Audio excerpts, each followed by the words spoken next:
හරි. දැන් පුතේ අපි ගිය සතියේ පරිමාණ රූප පාඩම ඉවර කරා නේද? 27 පාඩම ගිය සතියේ ඉවරයි. පුතේ අපිට අද තියෙන එතකොට ඊළඟ අලුත් පාඩම පොඩි පාඩමක් 28 වෙනි පාඩම මොකද්ද? ටෙස්ලාකරණය පාඩම. හරිද? ටෙස්ලාකරණය පාඩම. ටෙස්ලාකරණය 28 පාඩම.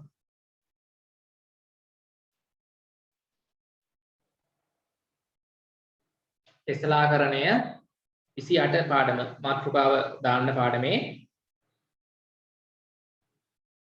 හරිද?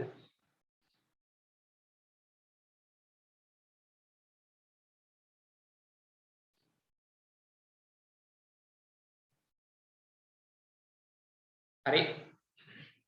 අපි ගිය සතියේ පුතේ ඉවර කරා නේද? ගණන් ටිකක් හදලා පරිමාණ රූප පාඩම. ඒ කියන්නේ හෝම්වර්ක් ටික කරා මම තව පොඩි ගණන් දුන්නානේ කිහිපයක් ගෙදරදිත් හදන්න කරානේ. ඔව්. හරි.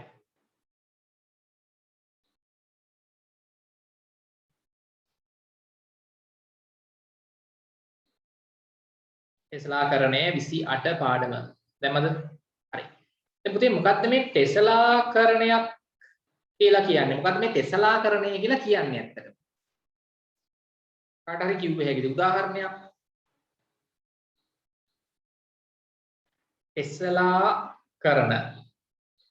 ටෙස්ලාකරණයකට උදාහරණයක් කියන්න පුළුවන්ද? ටෙස්ලාකරණයක් කියලා කියන්නේ මොකක්ද ඇත්තටම? හරිද? චූටි පාඩමක් පුතේ මේක මේ පොඩි පාඩමක් පැයක් ඒ වගේ යත් ඉවර කරගන්න පුළුවන් පාඩමක්. හරි මේකේ අපිට මූලික වශයෙන් ඉගෙන ගන්න තියෙනවා පුතේ ටෙස්ලාකරණයක් කියන්නේ මොකක්ද? හා? ඔයගොල්ලන්ට මොකද හිතෙන්නේ?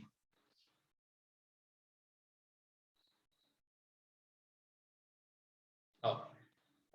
මම උදාහරණයක් කියන්නම් මෙහෙම. හිතන්න ඔයාලගේ කාමරයක ටයිල් අල්ලනවා. මේ කාමරේ අපි සාලේ හරි ගෙදර නේ කාමරයක නැත්නම් සාලේ හරි කොහේ හරි තැනක අපි ටයිල් කැට පිගන් ගඩොල් නේ පිගන් ගඩොල් ගෙනල්ලා ලස්සනට ඔයාලගේ හිතන්න කාමරේ හරි සාලේ හරි නේ පිගන් ගඩොල් ටයිල් කැට ගෙනල්ලා පුතේ අපි ලස්සනට එක මුල්ලකින් පටන් අරන් නේ ලස්සනට ඒ ටයිල් කැට අලෝගෙන යනවනේ ගම් ගාලා නෙමෙයි අලවන්නේ පුතේ ටයිල් අලවන්නේ මොන වලින්ද දැකලා නැද්ද ටයිල් අල්ලනවා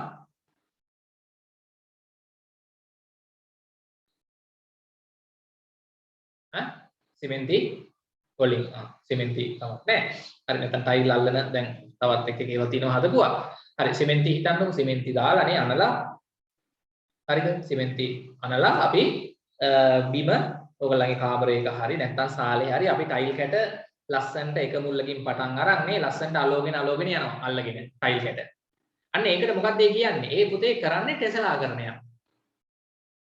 නේද? ටෙස්ලාකරණයක්. එහෙනම් මොකක්ද දැන් ටෙස්ලාකරණයක් කියලා කියන්නේ එතකොට? මම දැන් ඔය ටෙස්ලාකරණයකට උදාහරණයක් කිව්වා.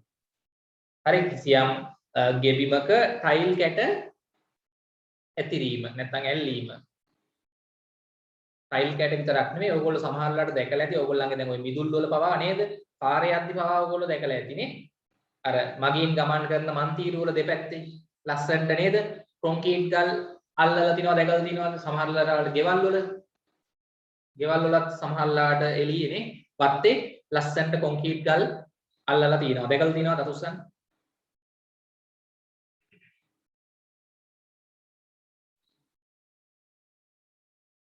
පාරේ යද්දි කොහේ හරි තැනක ඉස්කෝලේ හරි නැත්නම් උද්‍යානයක හරි එහෙම ලස්සනට ඒ වගේ නේද දැකලා තිනවද සමහර පාරවල් වල ඔය වගේ නේද ගල් අල්ලලා තිනවා හැමෝම දැකලා තියෙන්නේ කොහෙදී හරි දෙන්නයි අත උස්සලා තියෙන්නේ අනිත් කට්ටිය දැකලා නැද්ද ඒ කියන්නේ raise hand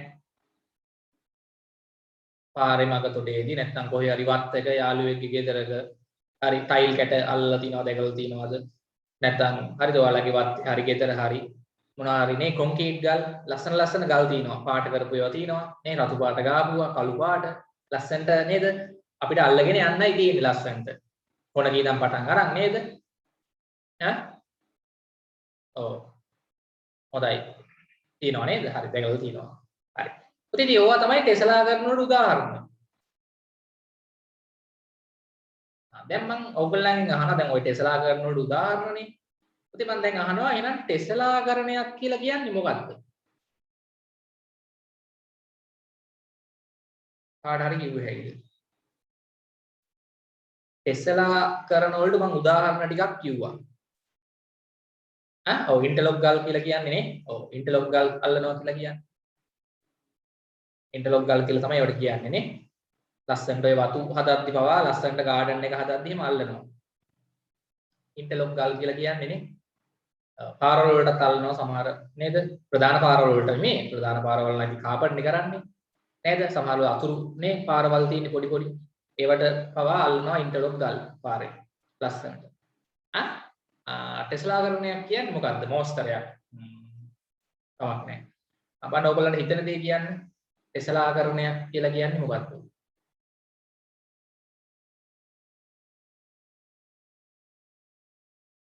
දැන් උදාහරණ ටිකක් කිව්වනේ අපි නිකන් හිතන්නකෝ ටයිල් අල්ලනවා. නේද? ටයිල් අල්ලනවා කිසියම් තලයක් මත. තලය කියන්නේ කාමරේ හරි සාලේ හරි නේද? හරි බිම. එතකොට පුතේ දැන් අපිට එක හැඩයක් නෙමෙයි හැඩතල කිහිපයක් වුණත් පාවිච්චි කරන්න පුළුවන්. නේ එකම හැඩතලයේ නෙමෙයි හැඩතලනේ සමචතුරස්‍රාකාර ටයිල් කැට පාවිච්චි කරන්න පුළුවන්. ඍජු කෝණාශ්‍රාකාර ටයිල් කැට පාවිච්චි කරන්න පුළුවන්. නේද? ඔව්. ඊට පස්සේ මොනවා හරි ගඩොල් පවා අල්ලද්දි මේ එක එක හැඩතල තියෙන ගල් අපි පාවිච්චි කරනවා. දැකලා තියෙනවද? ඔව්. එතකොට පුතේ හැඩතල එකක් හෝ කිහිපයක් හෝ එක හැඩතලයක් පාවිච්චි කරන්නත් පුළුවන් දිගටම. නැත්නම් හැඩතල කිහිපයක් පාවිච්චි කරන්නත් පුළුවන්.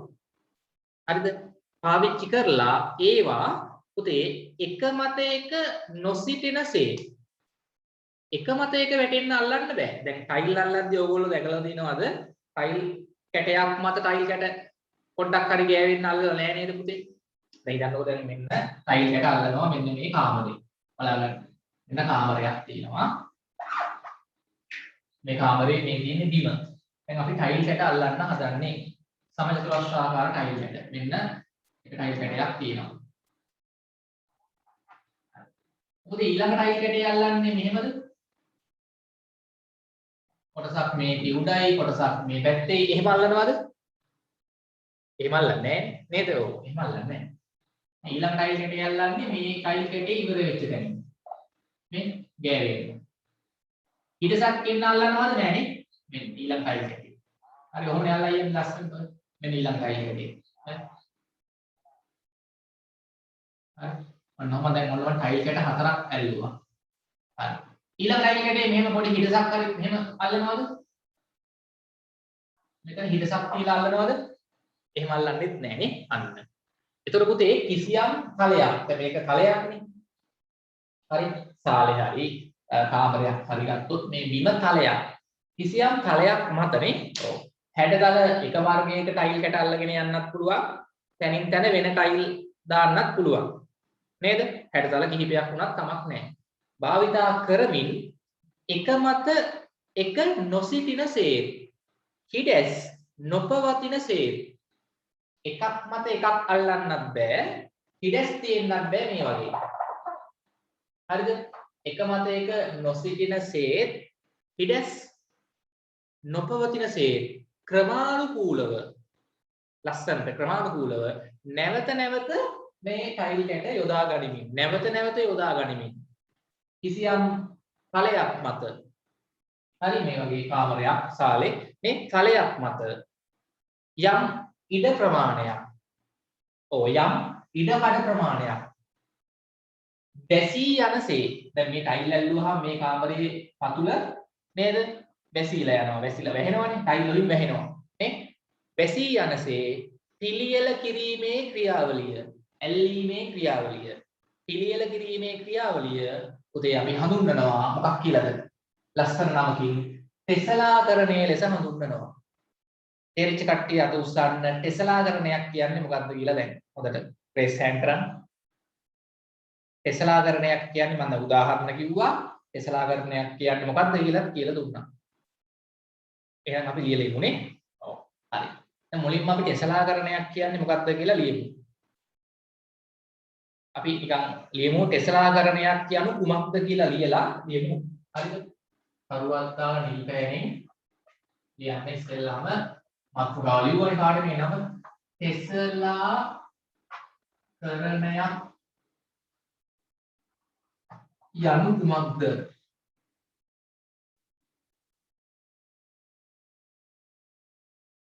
හරි. දැන් අපි උත්තරේ පුතේ ලියමු උතන රතු පෑනෙන්. ටෙස්ලාකරණයේ 28 පාඩම කියලා ලියලා නිල් පෑනෙන් ටෙස්ලාකරණයක් යනු කුමක්ද? හරි. මම කියන එක ලියමු. මම දැන් කියලා දුන්න එක ලියන්න පටන් ගන්න. හරි. රතු පෑනකින් ලියමුනේ. හරි. පාට පෑනකින් ලියමු. හරිද? රෙඩිද? මං කරන්නේ.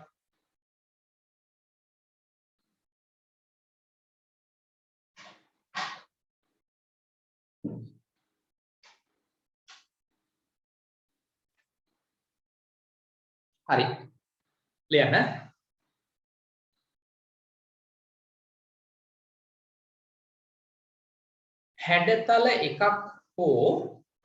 හැඩතල එකක් හෝ හැඩතල එකක් හෝ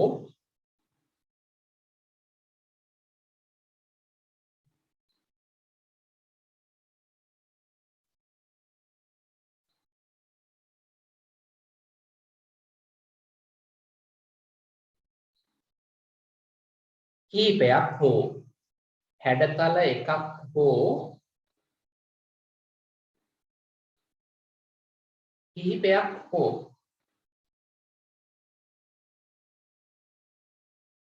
භාවිතා කරමින් හැඩතල එකක් හෝ කිහිපයක් හෝ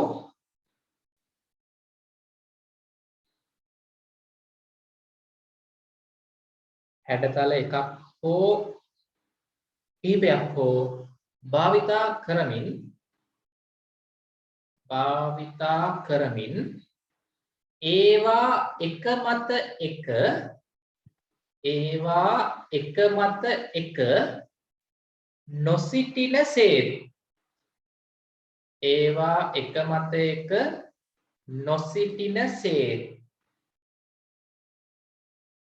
ඒවා එක මත එක නොසිටිනසේත් එකක් මත එකක් අහු වෙන්න බෑ. ඒවා එක මත එක නොසිටිනසේත් තමාවක් දාලා හිඩැස් නොපවතිනසේත් හිඩැස් තියෙන්නත් බෑ. හිඩැස් නොපවතිනසේත් හිඩැස් තියෙන්නත් බෑ. හිඩැස් නොපවතිනසේත්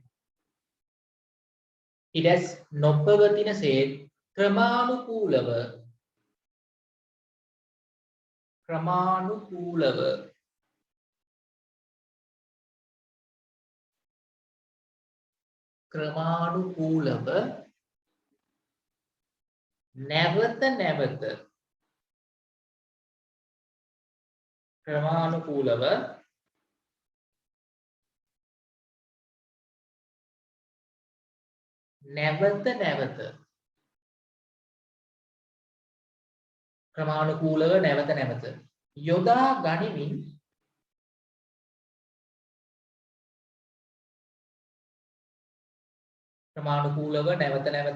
ගනිමින් තලයක් මත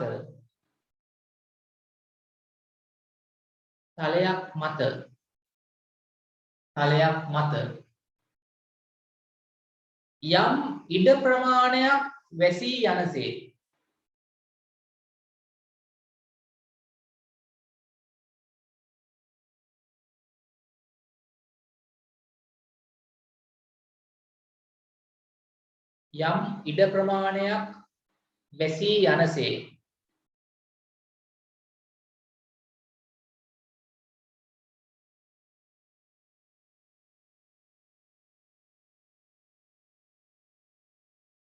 යම් ඉඩ ප්‍රමාණයක් වැසී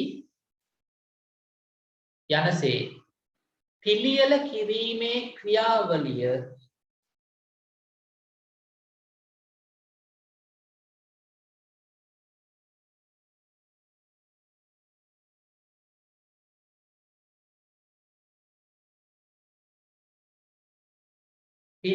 කිරීමේ ක්‍රියාවලිය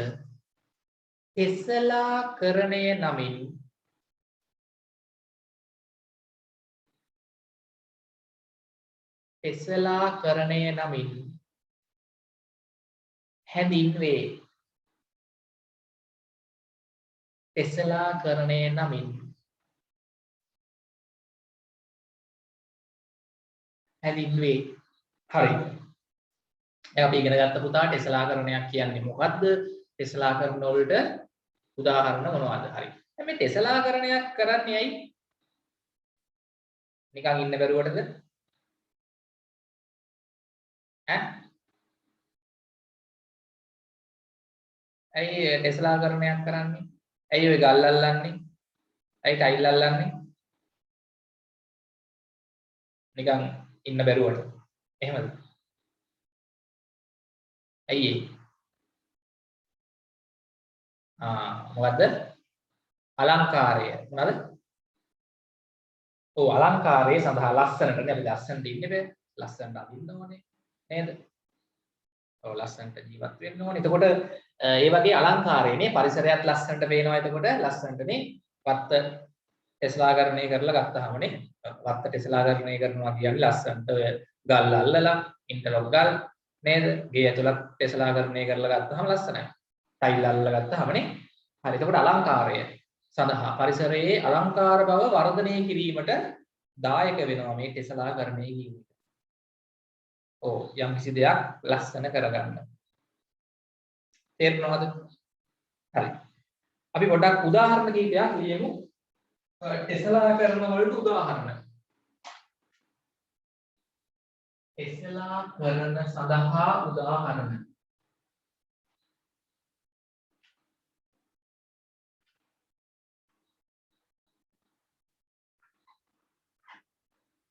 ටෙස්ලාකරණ සඳහා උදාහරණ.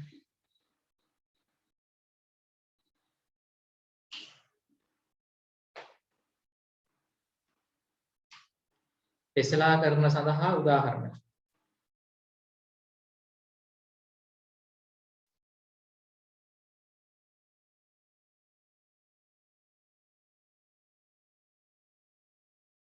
හරි. එක උදාහරණයක් අපි ලියමු මොනවද? හිගන් ගඩොල් ඇතිරීම ටයිල් කැට. ලියන්න. හිගන් ගඩොල් ඒ කියන්නේ ටයිල්. හිගන් ගඩොල් යම් හිගන් ගඩොල් ගෙබිමක නැත්නම් ගෙබිමක හිගන් ගඩොල් ඇතිරීම ඇල්ලීම. හිගන් ගඩොල් ගෙබිමක ඇතිරීම. හරි. තව එකක්. විවිධ හැඩ සහිත කොන්ක්‍රීට් ගල්. ඉන්ටර්ලොක් කියන්නේ නේ විවිධ හැඩ සහිත කොන්ක්‍රීට් ගල් ඇල්ලීම. විවිධ හැඩ සහිත උදාහරණයක්. විවිධ හැඩ සහිත ආගමික සිද්ධාස්ථානවල නේද? පාරවල් වල දෙපැත්තේ නැත්නම් පාරවල් වල මිතුල් වල විවිධ හැඩ සහිත කොන්ක්‍රීට් ගල්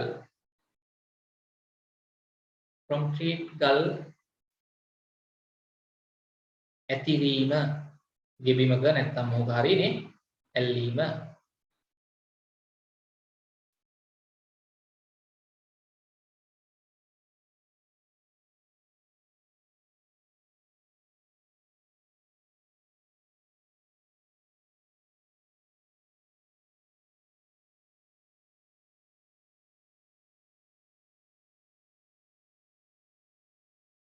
හරි.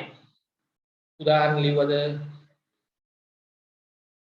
දැන් පුතේ ඒ වගේම සමහර අය ඇඳුම් වල අන්න හොඳයි රෙදි වල මෝස්තර. ඔව් දැකලා තියෙනවද? විවිධ දොර රෙදි නේද ඇඳන් රෙදි වලත් එක එක රෙද්ද මහලා තියෙන්නේ ඒ වගේ හැඩතල පේන විදියට. නේද? විවිධ රෙදි මැසීමේදී විවිධ හැඩතල සහිත රෙදි මැසීම දාන්න ඊළඟ එක විවිධ හැඩතල සහිත චීත එක එක රෙදි නේද? විවිධ හැඩතල සහිත රෙදි මැසීම.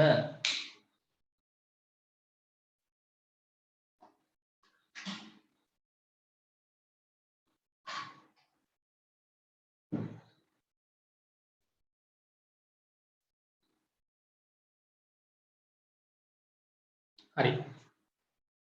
පැහැදිලිද? හොඳයි. ටිකක් අපි පුතේ ගෲප වගේක් තියෙනවා. ඔයගොල්ලන්ගේ අක්ෂ පොතේ පෙරලා ගන්නකො 146 පිටුවට. හැමෝම අක්ෂ පොතේ. අක්ෂ පොතේ 146 පිටුවට එන්න.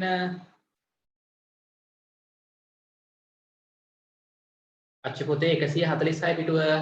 ඔව් ඒකේ පුතේ 15ම ඔයගොල්ලන්ට පේනවා. ලස්සන ටෙස්ලා කරන වගේක් තියෙනවා. පුතේ ඒකේ පළවෙනි එක මොකක්ද තියෙන්නේ? මොකක්ද තියෙන්නේ? ඒක මම කලින් කිව්වේ නෑ මොකක්ද තියෙන්නේ? ඈ? පළවෙනි රූපේ මොකක්ද තියෙන්නේ? මොකද? මී වදයක්. ඔව් සිවිලිංග හද්දිත් අපි ඒ වගේ සිවිලිංග හද්දිත් ටෙස්ලා කරනයක් තමයි ඕක. පුතේ ඕකේ ඔය පළවෙනි රූපේ නිකන් මී වදයක් නේ තියෙන්නේ. අන්න මී වදේ කියන්නේ පුතේ නිකන් ටෙස්ලා කරනයක් වගේ ලස්සනට තියෙනවානේ. එකම හැඩයක් තමයි තියෙන්නේ. හරි. නිකන් ඊට පස්සේ අර සීබ්‍රා කෙනෙක්ගේ නිකන් හැඩේට වගේ තියෙන නිකන් ටයිල් කැට වගේ අල්ලලා තියෙන එකක්. හරි. ඊට පස්සේ පුතේ යට රූප තුනක් තියෙනවා. කොට්ට උරයක් කොට්ටයක් බලන්න කොට්ටේ උරේ නේද අන්න ලස්සනට තියෙනවා. ඒ රෙද්ද මහලා තියෙනවා කිසියම් හැඩතලයක් පාවිච්චි කරලා. ඊට පස්සේ ඇඳන් බෙඩ් ෂීට් එක නේ. ඔව්. ත්‍රිකෝණ වගේ හැඩතල දාලා තියෙනවා. අර ඊට පස්සේ තියෙනවා ඉන්ටර්ලොක් ගල් අල්ලපු එකක් පාරක නැත්නම් ගෙවත්තක නේ. හරි. 146 පිටුවේ ටෙස්ලා කරන්න. හරි. හොඳයි. දැකලා තියෙනව නේද? ඔව්. හරි. දැන් පුතේ අපි ටෙස්ලා කරන ආකාර දෙකකට වෙන් කරන්න පුළුවන්.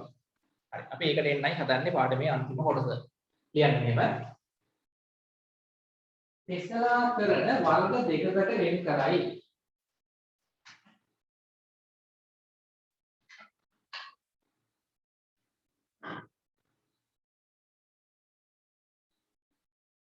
ටෙස්ලා කරන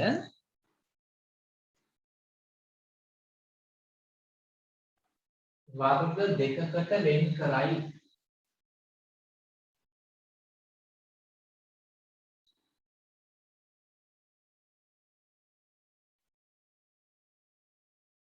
පුතේ එක වර්ගයක් තමයි ඔව් සුද්ධ ටෙස්ලා කරන. පුතේ අංක 1 දාලා ලියන්න. සුද්ධ ටෙස්ලා කරන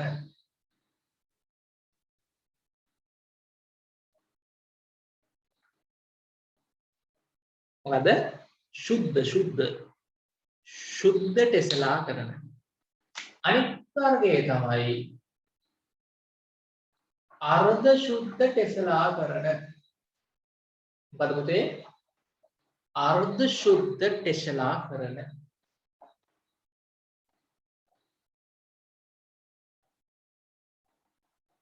අර්ධ සුද්ධ ටෙස්ලා කරන.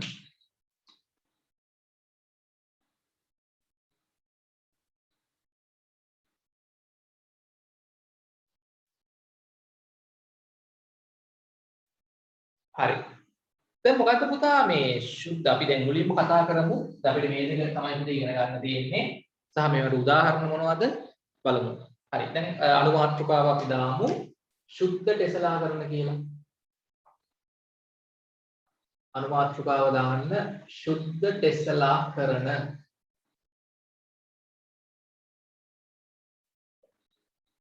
අනුමාත්‍රිකාවක් දාන්න සුද්ධ ටෙස්ලා කරන. මොකද්ද පුතේ සුද්ධ ටෙස්ලා කරන කියලා කියන්නේ?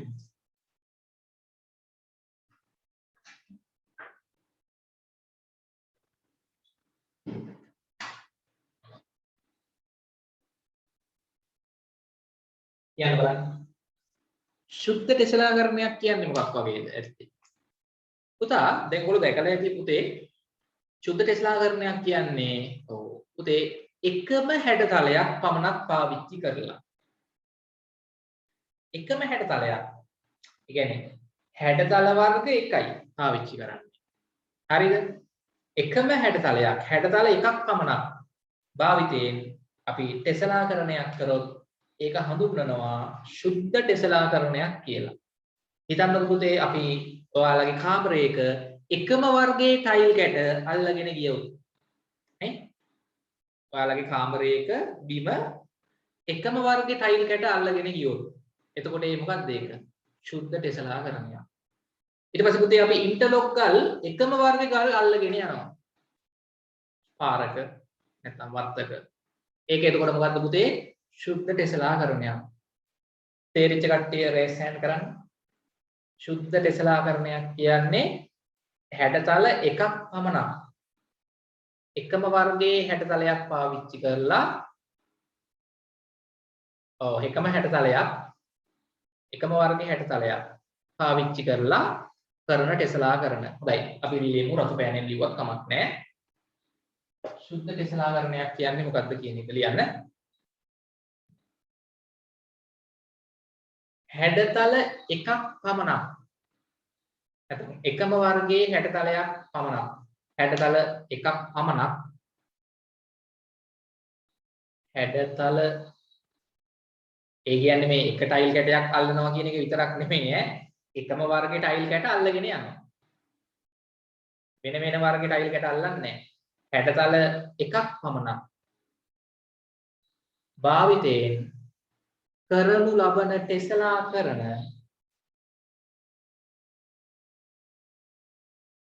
හැඩතල එකක් පමණක් භාවිතයෙන් කරනු ලබන ටෙස්ලාකරණ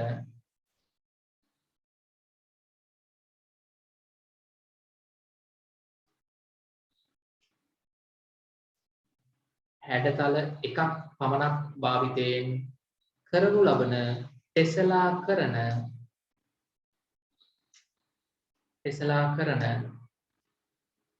සුද්ධ ටෙස්ලාකරණ ලෙස හැඳින්වේ. සුද්ධ ටෙස්ලාකරණ ලෙස හැඳින්වේ.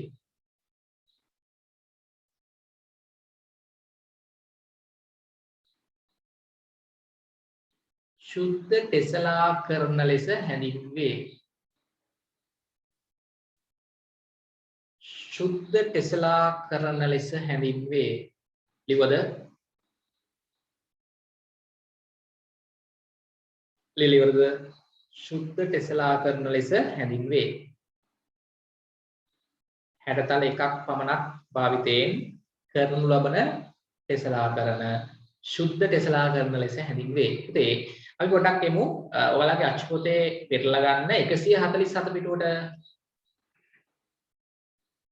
අච්චු පොතේ 147 පිටුවේ යටම බලන්න රූප 6ක් තියෙනවා. හම්බුණාද? අච්චු පොතේ 147 පිටුවේ යටම රූප 6ක් තියෙනවා. හම්බුණාද? හරි. ඔව් ක්‍රියාකාරකම කියලා තියෙන්නේ. දෙක ක්‍රියාකාරකම කියලා නේ. හරි. ඒකේ පුතේ රූප 6 දැක්කද? අතුස්සන්න දැක්ක කට්ටිය? හරි. එක රූපේ හොඳට බලන්න ටෙස්ලාකරණයක කොටසක් තියෙන්නේ. ඒකේ පුතා මොකද්ද පාවිච්චි කරලා තියෙන හැඩතලය? එක රූපේ පාවිච්චි කරලා තියෙන, ඒ කියන්නේ එක රූපේ දැක්වෙන ටෙස්ලාකරණය කරන්න පාවිච්චි කරලා තියෙන හැඩතලයේ නම මොකද්ද? මොකද්ද? ඔව් ත්‍රිකෝණාකාර හැඩතලයක් නේ. ත්‍රිකෝණ තමයි පාවිච්චි කරලා තියෙන්නේ. ඔව්. ත්‍රිකෝණාකාර ත්‍රිකෝණය හොඳයි. ත්‍රිකෝණයේ කියන හැඩතලය පාවිච්චි කරලා එකම සයිස් එකම ත්‍රිකෝණ තමයි ඔය අල්ලගෙන ගිහිල්ලා තියෙන්නේ. නේ? ඔව්. ඒතර ඕකේ පුතේ ඕක මොකක්ද එතකොට? සුද්ධ ටෙස්ලාකරණයක් නේද? ඇයි හැඩතල වර්ග එකක් විතරයි හැමදැනම තියෙන්නේ එකම සයිස් ත්‍රිකෝණ. එකම සයිස් ත්‍රිකෝණ තමයි අල්ලගෙන ගිහිල්ලා තියෙන්නේ. එතකොට ඕක සුද්ධ ටෙස්ලාකරණයක්. දෙක රූපේ මොකක්ද තියෙන්නේ? දෙක රූපේ පුතේ තියෙන්නේ හොඳට බලන්න පංචාශ්‍රද ෂඩාශ්‍රද. ත්‍රිකෝණ කියන්නේ පාද 3යි, චතුරාශ්‍රේ පාද 4යි, පංචාශ්‍රේ පාද 5යි, ෂඩාශ්‍රේ පාද 6යි. ඉතින් පාද 6ක් තියෙන හැඩතලයක් තමයි පාවිච්චි කරලා තියෙන්නේ. මොකද්ද? අර මීමැසි වදේ ගත්තත් නේ. මී වදේ එකක් තියෙන ওই හැඩතලය. ඕ. පුතේ ෂඩාශ්‍ර හැඩතලය පාවිච්චි කරලා කරපු ටෙස්ලාකරණයක කොටසක් තමයි දෙක රූපේ තියෙන්නේ. ෂඩාශ්‍ර. ඒකත් පුතේ සුද්ධ ටෙස්ලාකරණයක් නේද? ඇයි එකම හැඩතලයක් පාවිච්චි කරලා තියෙන්නේ ෂඩාශ්‍ර. එකම සයිස් ෂඩාශ්‍ර. තුන රූපේ පුතේ. තුන රූපේ. මොකක්ද ඒ තියෙන හැඩතලය? තුන රූපේ තියෙන හැඩතලය මොකක්ද? හරි. මෙන්න මේ හැඩතලයනේ. ඔබ එක එක පැති වලට තියලා. ඒක නම් ගැටලුවක් නෑ. එකම හැඩතලයක් පාවිච්චි කරපු ටෙස්ලාකරණයක් තුන රූපේ. මොකක්ද මේකට කියන්නේ? හොඳයි නේ තුල. හරි. මොකක්ද මේ හැඩතලයට කියන නම? මේ හැඩතලයට අපි කියන නම 6 පන්ති ඉගෙන ගත්තා. මොකද්ද? ත්‍රිපීසියම. ඔව් ත්‍රිපීසියම. නේද? පාද 4ක් තියෙනවා. මේකට කියන්නේ ත්‍රිපීසියම. ත්‍රිපීසියම මතකද? ත්‍රිපීසියම කියන හැඩතලය පාවිච්චි කරලා කරපු ටෙස්ලාකරණයක්, සුද්ධ ටෙස්ලාකරණයක් තමයි තුන රූපේ තියෙන්නේ. හතර රූපේ පුතේ මොකක්ද බලන්න?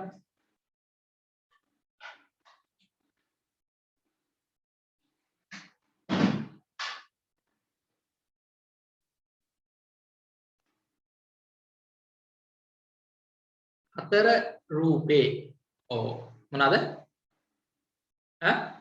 සමචතුරාශ්‍ර පාවිච්චි කරලා කරපු සුද්ධ ටෙස්ලාකරණයක්. එකම සයිස් සමචතුරාශ්‍ර. හරි. පස්වෙනි රූපේ පුතේ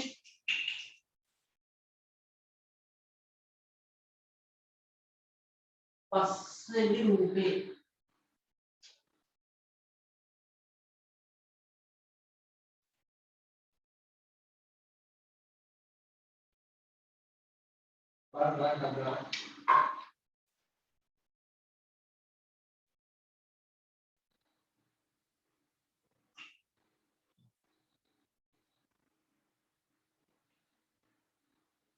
පස්වෙනි රූපේ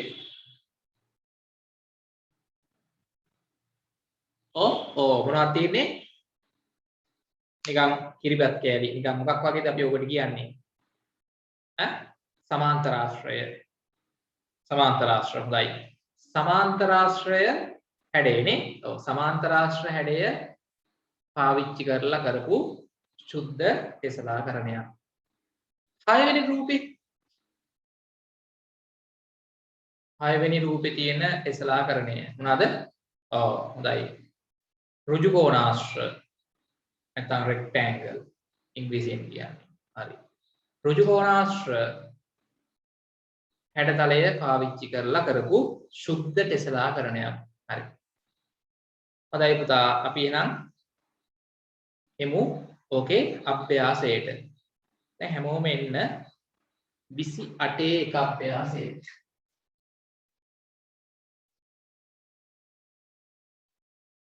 28 එක අභ්‍යාසයට.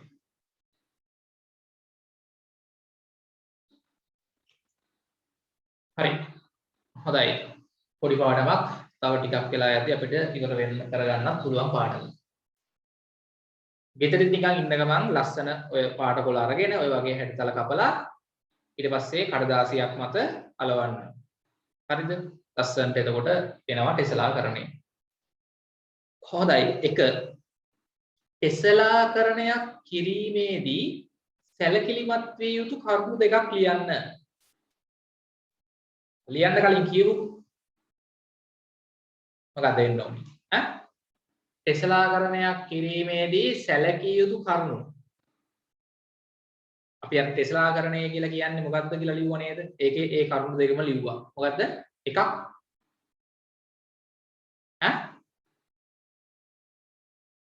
භාවිතා කරන හැඩතල එක මත එක නොසිටිය යුතුයි. ලියන්න පළවෙනි එක ටෙස්ලාකරණයක් කරද්දී සැලකිය යුතු කරුණු. පළවෙනි එක තමයි භාවිතා කරන හැඩතල එක මත එක නොසිටිය යුතුය. භාවිතා කරන හැඩතල අල්ලගෙන යද්දී එක මත එක නොසිටිය යුතුය.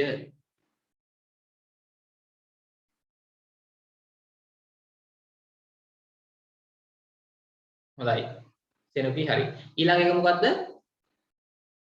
ඉඩස්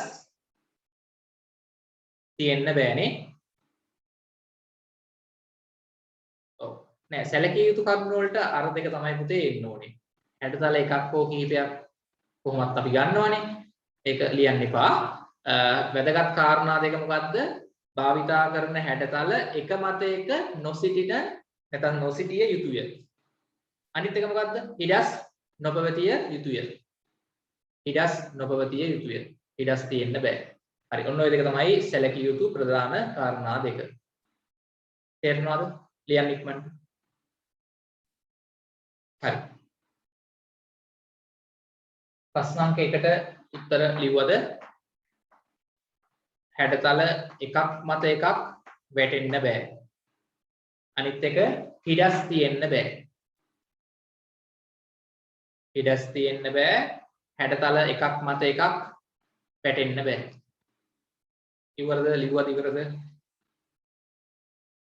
ඉක්මනට ලියන්න. පුතේ ප්‍රශ්නාංක දෙකකට උත්තරේ ලියන්න.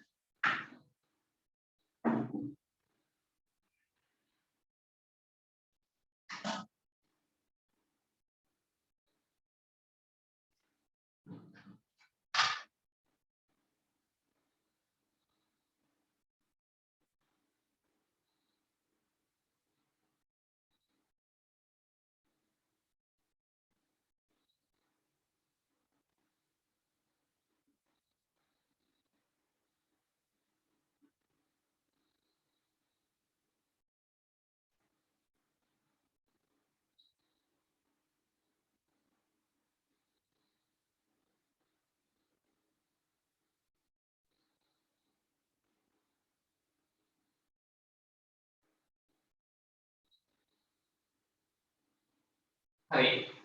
ප්‍රශ්නාංක 1 හරි 2. ලිව්වද උත්තර? ප්‍රශ්නාංක 2ට මොකක්ද දෙන්න ඕනේ? ඔව්. ශුද්ධ ටෙසලාකරණයක් යනු කුමක්ද? අපි කලින් ලිව්වා ආපහු ලියන්න උත්තරේට. මොකද්ද? ශුද්ධ ටෙසලාකරණයක් යනු කුමක්ද? එක් හැඩතලයක් පමණක් භාවිතා කරමින් හැඩතල වර්ග එකක් පමණක් භාවිතා කරමින් සිදු කරන ටෙසලාකරණ. හැඩතල වර්ග එකක් පමණක් භාවිතා කරමින් සිදු කරන ටෙසලාකරණ.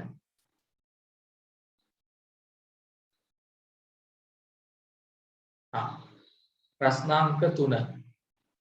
ඔබ කැමැති හැඩතලයක් භාවිතයෙන් දැන් පන්තියේදී නම් මම පාඨකොළ ගෙනල්ලා කරන්න ගේන්න කියලා ඔබ කරනවා. දැන් ගෙදර ඉඳන් කරන්නත් පුළුවන්. හරිද? ඔබ කැමැති හැඩතලයක් භාවිතයෙන් ශුද්ධ ටෙසලාකරණ නිර්මාණයක් කර අභ්‍යාස පොතේ අලවන්න. හරි. ඔක මෙහෙමයි කරන්න ඕනේ. ඕගොල්ලෝ ගෙදර පාඨකොළ දැන් ඕනේ නැහැ. ගෙදර පාඨකොළ තියෙනකොට අත උස්සන්න. ගෙදර මොනවා හරි මේ පාඨකොළ කියන්නේ A4 වල පාඨකොළ තියෙනවද? මොකක් හරි පාඨකොළයක් ගන්න. හරි. පාඨ A4 කොලයක් තියෙනවනේ හොයාගන්න පුළුවන්. හරි. පාඨ A4 කොලයක් අරගෙන ඉස්සෙල්ලා ඔයගොල්ලෝ ඒකේ මොකක් හරි හැඩතලයක් පැන්සලෙන් අඳින්න. දැන් හිතන්නකෝ මෙන්න පාඨ A4 කොලේ ගන්නවා. මේක හිතන්නකෝ පාඨ A4 කොලේ කියලා. මේ පාඨ A4 කොලේ අරගෙන මේකේ දැන් ඔයගොල්ලන්ට කැමති හැඩතලයක් පාවිච්චි කරන්න පුළුවන්. ඕනනම් ත්‍රිකෝණ පාවිච්චි කරන්න පුළුවන්. සමචතුරස්‍ර ලේසි එකක් ගන්න නේද? ත්‍රිකෝණ, සමචතුරස්‍ර, ඍජුකෝණාශ්‍ර, ෂඩාශ්‍ර. පුතේ අපි ඉගෙන ගත්තා නේද? සමපාද ත්‍රිකෝණ අඳින්න මතකද? සම්පාද ත්‍රිකෝණය පුළුවන් නේ. තව කට්ටියන් ලස්සනට අඳින්න පුළුවන්. ඕ. හරි දැන් මේකේ පුතේ ඔයගොල්ලන්ට ඇඳ ගන්න වෙනවා. හරිද? අපි හිතමුකෝ මේකේ සම්පාද ත්‍රිකෝණ ටිකක් ඇඳ ගන්නවා. සම්පාද ත්‍රිකෝණ අඳින්න දන්නව නේද? තව කට්ටියන් අපි ඉගෙන ගත්තා නේද හතේදී? කලින් පාඩම කො. මේක ඉස්සෙල්ලා ඔහම ඇඳ ගන්න. සමපාද ත්‍රිකෝණ ටිකක් ඇඳ ගන්න. එකම සයිස් ත්‍රිකෝණ. ඔහම ඇඳ ගන්න. ත්‍රිකෝණ 15ක් විතර නේ. හරි 20ක් හරි කමක් නැහැ ඔහම ඇඳ ගන්න. ත්‍රිකෝණ හරි ත්‍රිකෝණ සමචතුරාර්ය ඕනම කැමති හැඩතලයක් ගන්න කමක් නැහැ. නේද? සමචතුරාර්ය අඳින එක නම් ලේසි ගොඩක් කමක් නැහැ. අපි ත්‍රිකෝණ අඳින්න කොනේ. හරි. අහගෙන ඉන්න. ඔහම කොලේ ඇඳ ගන්න. පාට A4 කොලේක. තේරෙනවද? එතනම ත්‍රිකෝණ ඇඳ ගන්න. ඊට පස්සේ පුතා ඔය ටික කතුරකින් කපලා ගන්න ඕනේ. අහගෙන ඉන්න. හරිද? අනිවාර්යෙන් මම ලබන සතිය බලනවා වීඩියෝ එක ඔන් කරලා පෙන්නන්න කියලා කරපු එක. හරි. ත්‍රිකෝණ හරි සම පාද ත්‍රිකෝණ හරි සමචතුරාර්ය හරි මොනවා හරි එකම හැඩතලයක් පාවිච්චි කරන්න ඕනේ. කතුරෙන් මේවා කපලා ගන්න ඕනේ ලස්සනට. කපලා අරගෙන ඊට පස්සේ ආයි ගන්න සුදු A4 half sheet කොලයක්. නැත්තම් කෙලින්ම පොතේ ඇලෙව්වත් කමක් නැහැ. නැත්තම් සුදු half sheet එකක් අරගෙන නැත්තම් පොතේම හරි කමක් නැහැ. හරි. හරි මෙන්න. පොතේ හරි නැත්තම් half sheet එකක හරි ඔක අරගෙන මේ කපාගත්ත ත්‍රිකෝණ අපිට අලෝගෙන යත හැකි නියමනේ ඔන්න එක ත්‍රිකෝණයක් අලවනවා. ඊළඟ ත්‍රිකෝණය ඔකට ගෑවෙන්න ඔහම අලවනවා. ඊළඟ ත්‍රිකෝණය ඔකට ගෑවෙන්න ඔහම අලවනවා. ඊළඟ ත්‍රිකෝණය ඔකට ගෑවෙන්න ඔහම අලවනවා. ඔය ඔහම අලවගෙන යන්න. ආයි මේකට ගෑවෙන්න ඊළඟ ත්‍රිකෝණය අලවනවා. ඔය තේරෙනවද කරන විදිය?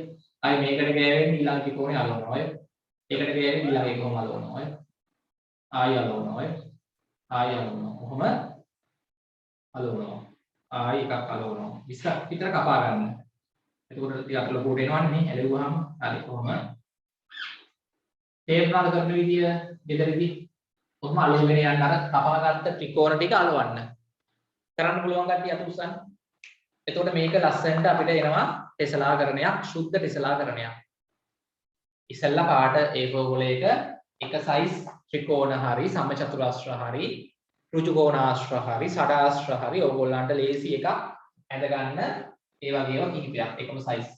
ඊට පස්සේ කතුරෙන් කපලා අරන් කෙලින්ම පොතේ හරි නැත්නම් half sheet කොලයක අලවලා සුදු ඒක පොතේ ඇලෙව්වත් හරි. නේද? එහෙම තමයි ගාන කියන්නේ. ඔබ කැමති හැඩතලයක් භාවිතයෙන් ශුද්ධ ටෙසලාකරණ නිර්මාණයක් කර ඒක පොතේ අලවන්න කියලා කියන්නේ. කරන විදිය තේරෙනවද? ප්‍රශ්නාංක 3ට ඔක අලවන්න ඉඩ තියන්න. තේරෙනවද කරන විදිය? අනිවාර්යෙන් කරන්න ඈ. හරි. දැන් පුතේ අපි ඊට පස්සේ තව එකයි තියෙන්නේ අංක 2නේ. අනුමාත්‍රිකාව දාන්න ඉඩ තියන්න. ප්‍රශ්නාංක 3ට ඉඩ තියන්න. පොතේ පිටු භාගයක් තිබ්බනම් ඇති මේක අලවන්න. නමල ඇලෙව්වේ හැකිනේ. හරිනේ. බරද්ද දිගහැරලා බැලුවේ හැකිනේ ඊට පස්සේනේ. හරි. ඉඩ තියලා පිටු භාගයක් විතර දාන්න ඊළඟ අනුමාත්‍රිකාව අර්ධ ශුද්ධ ටෙසලාකරණ කියලා.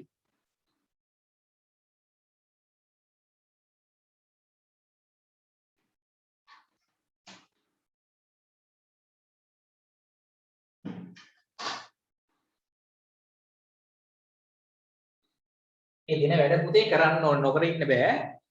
ගෙදරදී දෙන හෝම්වර්ක් ඒවා කරන්න ඕනේ. ඔය ගෙදරලා නිදාගෙන ඉන්න බෑ. හරි දැන් දාන්න පුතා මාතෘකාව අර්ධ ශුද්ධ ටෙසලාකරණ කියලා.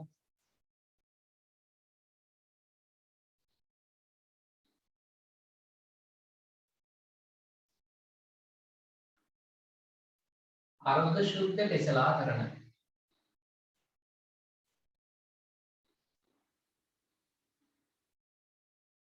හරි දැන් මොකක්ද එතකොට දැන් අපි ශුද්ධ ටෙසලාකරණයක් කියන්නේ මොකක්ද කියලා ඉගෙන ගන්නනේ.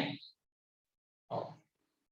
ශුද්ධ ටෙසලාකරණයක් කියන්නේ එකම හැඩතලයක් පමණක් පාවිච්චි කරලා කරන ටෙසලාකරණ. ඒතර පුතේ අර්ධ ශුද්ධ කියන්නේ මොකක්ද? එහෙනම්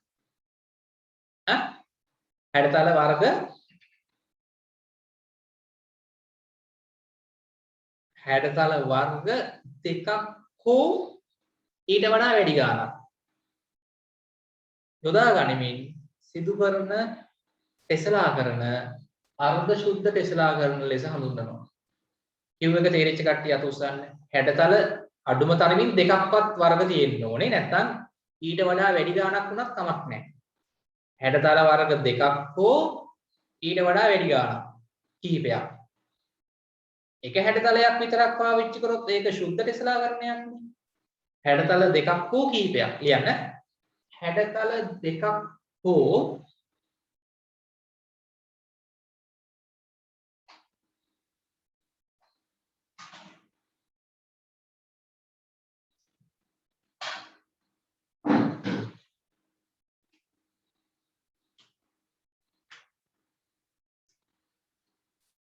හැඩතල දෙකක් හෝ කිහිපයක්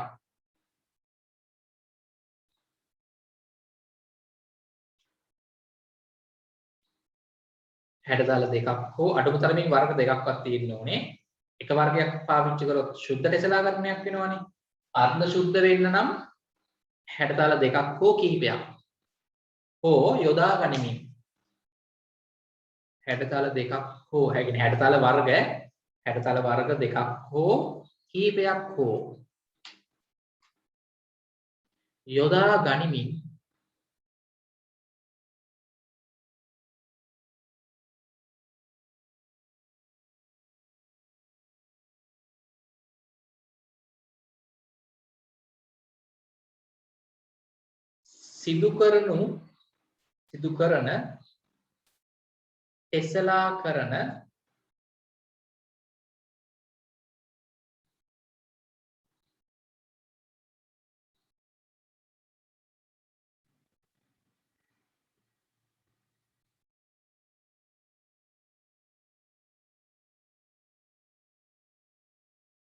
සිදු කරන ටෙසලාකරණ අර්ධ ශුද්ධ ටෙසලාකරණ ලෙස හැඳින්වේ.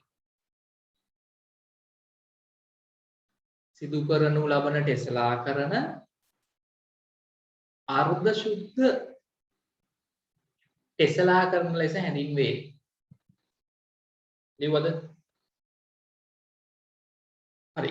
අර්ධ ශුද්ධ ටෙසලාකරණ ලෙස හැඳින්වේ. හැඩතල වර්ග දෙකක් හෝ කිහිපයක් හෝ යොදා ගනිමින් සිදු කරනු ලබන ටෙසලාකරණ අර්ධ ශුද්ධ ටෙසලාකරණ ලෙස හැඳින්වේ. ලියුවා නේද? හරි. පුතේ අචපතේ එන්න 149 පිටුවට 149 පිටුව පෙරලන්න. 149 පිටුවේ උඩම ටෙසලාකරණ දෙකක් තියෙනවා කරපු. හරි. පළවෙනි එක දිහා බලන්න. ඒකේ පුතේ හැඩතල මොනවද පාවිච්චි කරලා තියෙන්නේ?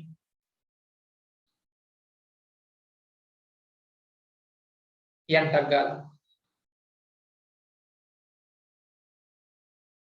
149 පිටුවේ උඩම තියෙන පළවෙනි රූපේ ඔව් සඩාශ්‍රයි ත්‍රිකෝණයිනේ. සවිදි සඩාශ්‍රයි සමපාද ත්‍රිකෝණයි. අන්න පුතේ හැඩතල වර්ග දෙකක් තියෙනවා. එතකොට ඕක මොකද්ද? අර්ධ ශුද්ධ ටෙසලාකරණයක්. හරි.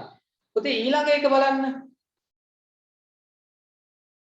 දෙවෙනි ටෙසලාකරණේ මොනවද පාවිච්චි කරපු හැඩතල? ඔව් කියන්නේ ඉක්මනට දෙවෙනි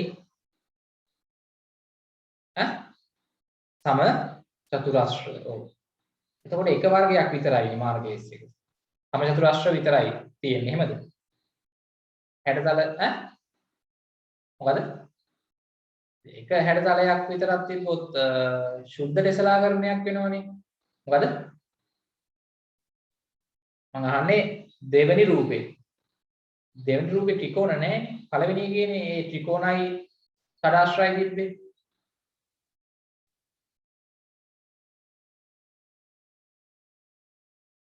දෙවෙනි ටෙසලාකරණය කරලා තියෙන්නේ සම චතුරාශ්‍ර පාවිච්චි කරලා. හැබැයි කුඩා සම චතුරාශ්‍රයි විශාල සම චතුරාශ්‍රයි වර්ග දෙකක්නේ. හරිද? තේරිච්ච කට්ටිය අතුස්සන්න. දෙවෙනි ටෙසලාකරණේ දෙවෙනි රූපේ කරලා තියෙන්නේ කුඩා සම චතුරාශ්‍රයි විශාල සම චතුරාශ්‍රයි. කුඩා සම චතුරාශ්‍රත් විශාල සම චතුරාශ්‍රත් දෙකම සම චතුරාශ්‍ර වුණාට සයිස් දෙකක්නේ. එතකොට ඒක වැටෙන්නේ හැඩතල දෙකක් ගණයට. තේරිච්ච කට්ටිය අතුස්සන්න. ඒක එතකොට මොකක් වෙනවද? අර්ධ ශුද්ධ ටෙසලාකරණයක්. හරි නේද? හරි. පළවෙනි ටෙසලාකරණේ සඩාශ්‍රයි ත්‍රිකෝණයි. හැඩතල දෙකක් පාවිච්චි කරලා කරපු එකක් අර්ධ ශුද්ධ ටෙසලාකරණ. දෙවෙනි ටෙසලාකරණේ කුඩා සම චතුරාශ්‍රයි විශාල සම චතුරාශ්‍රයි පාවිච්චි කරලා කරපු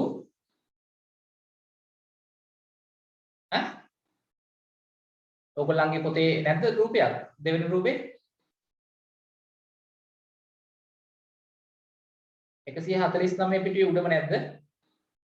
මට චුට්ටක් පෙන්නන්න ඔයගොල්ලෝ ගාව තියෙන මේ රූපේ. වීඩියෝ එකක් ඔන් කරලා අච්චු පොත අල්ලන්න. පොත වෙනස් වෙලාද? ඒකේ පිටුව පොඩ්ඩක් පිටු වෙනස් නේ. ඕකේ. එක රූපයයි තියෙන්නේ නේද? හරි හරි. දෙවෙනි රූපේ නෑ නේද? කමක්. පළවෙනි රූපේ විතරයි තියෙන්නේ. හරි කමක්. ඊට යට රූපයක් ඔය එක තියෙනවා. මේ අනිත් රූපේ නෑ නේද? මම මෙහෙම මම ඒක වඩා ඇඳලා පෙන්නන්න. මෙන්න මෙහෙම රූපයක් පුතේ තියෙනවා. බලා ගන්න මම ඇඳලා පෙන්නන්නම්.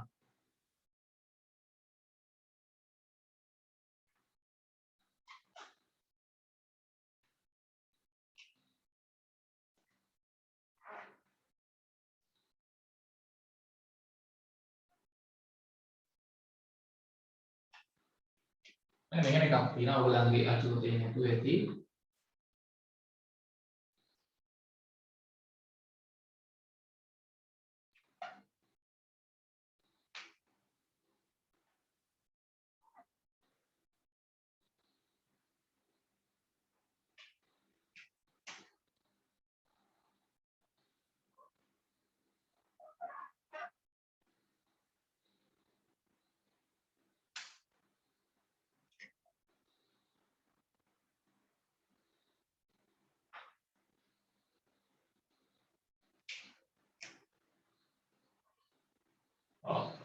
මෙන්න මේ වගේ එකක්.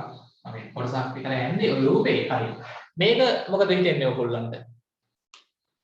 මේක මොන ටෙස්ලාකරණයක්ද? මම මේ කොටසක් ඇදලා දෙන්නුවේ. ඔයාලගේ අච්චුපොතේ මේක නෑ නේද? හරි. මෙන්න මෙහෙම ටෙස්ලාකරණයක් ගත්තොත් මේකේ පුතේ හැඩතල වර්ග දෙකක් තියෙනවා.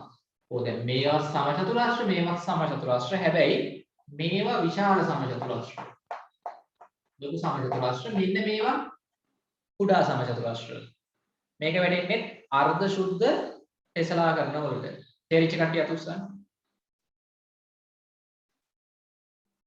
මේ ටෙස්ලාකරණය අර්ධ ශුද්ධ ටෙස්ලාකරණයක් වෙනවා. හේතුව සමචතුරාශ්‍ර වර්ග දෙවර්ගයක් තියෙනවා. විශාල සමචතුරාශ්‍රයක් තියෙනවා. කුඩා සමචතුරාශ්‍රයක් තියෙනවා. හරි. පළවෙනි රූපේ තිබ්බනේ. හරි. ඊට පස්සේ ඕකේ තව රූපයක් යට තියෙනව නේද? තව රූපයක් තියෙනව නේද යට? ඒකේ මොනවද තියෙන හැඩතල වර්ග?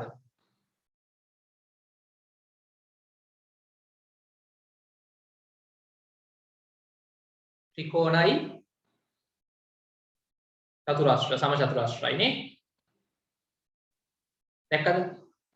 ඒ රූපේ මම දැක්කා ඔයගොල්ලන්ගේ අච්චුපතේ තිබ්බනේ. හරි. මොනවද තියෙන්නේ? ත්‍රිකෝණයි සමචතුරාශ්‍රයි. ඔව්. ඒකෙත් ඉතින් හැඩතල වර්ග දෙකක් තියෙනවා. එතකොට කොහොමත් මොකද වෙන්නේ?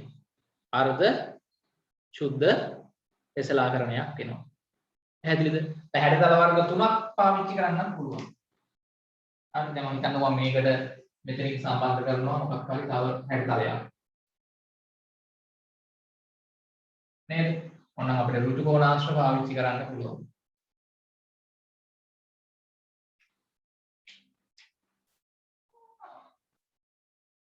හරි. ඍතු කෝණාශ්‍ර.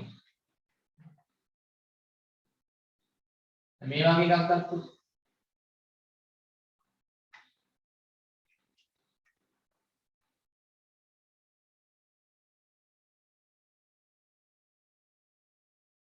මේක මොකක්ද ඒකෝට? දැන් මේකේ හැඩතල වර්ග තුනක් තියෙනවා. ඒක මොකද වෙන්නේ? ඍජු කෝණාශ්‍ර තියෙනවා, කුඩා සමචතුරාශ්‍ර තියෙනවා, විශාල සමචතුරාශ්‍ර තියෙනවා. මේක වැටෙන්නේ මොකද්ද? අර්ධ ශුද්ධ ටෙස්ලාකරණ වලට. තේරෙනවද? ඔය වගේ හැඩතල වර්ග 4ක් 5ක් 6ක් ඕනම ගානක් පාවිච්චි කරොත් ඒවා වැටෙන්නේ අර්ධ ශුද්ධ ටෙස්ලාකරණ වලට. දැන් අපි ඔය ගල් බැම්මක් බිත්තියක් බඳිද්දිත් ඒකනේ. බ්ලොක් ගල් වලින් බැදගෙන යද්දිනේ.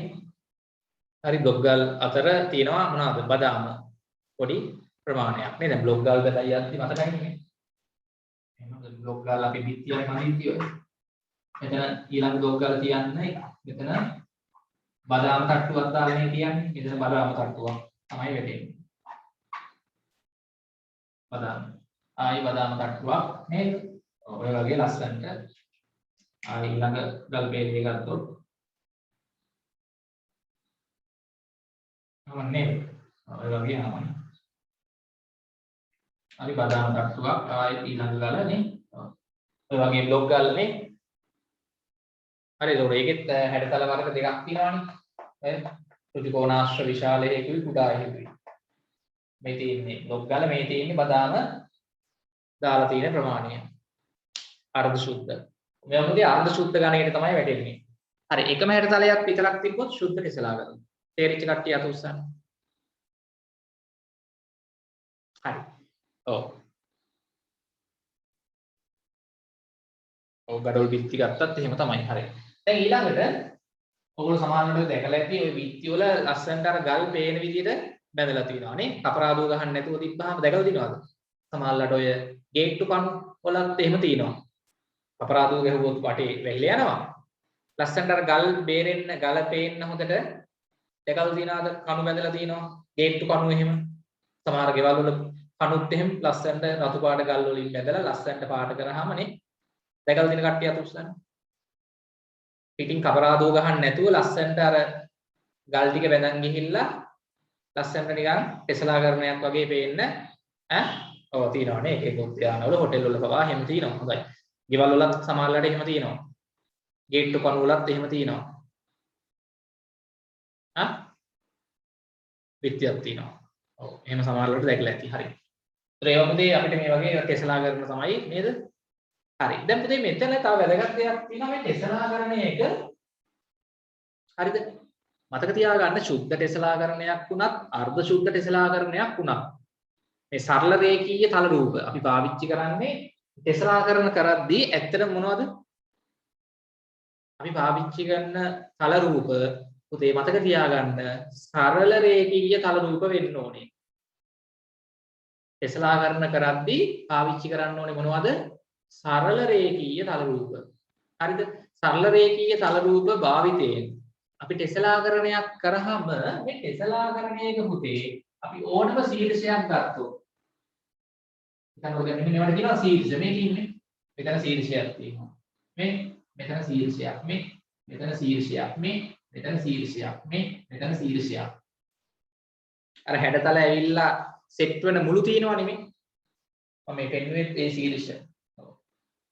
හරි මම කිහිපයක් පේනවද ඔයගොල්ලන්ට? ටෙසලාකරණයක මේ හැඩතල මෙහෙම සෙට් වෙන ශීර්ෂ තියෙනවා මේ. ඒවට කියන්නේ ශීර්ෂ මේ. ඔන්න ඔය ශීර්ෂයක් වටා කෝණවල එකතුව කීයද? මේ ශීර්ෂයේ වටා තියෙන කෝණවල එකතුව කීයද? හරි දැන් මේක අංශක 90යි මේකත් අංශක 90යි ඍජු කෝණනේ. මෙතන සරල කෝණය 180යි. ටග්ගාලා කියන්නේ. ටෙසලාකරණයක ශීර්ෂයක් වටා පිහිටි කෝණවල එකතුව කීයද?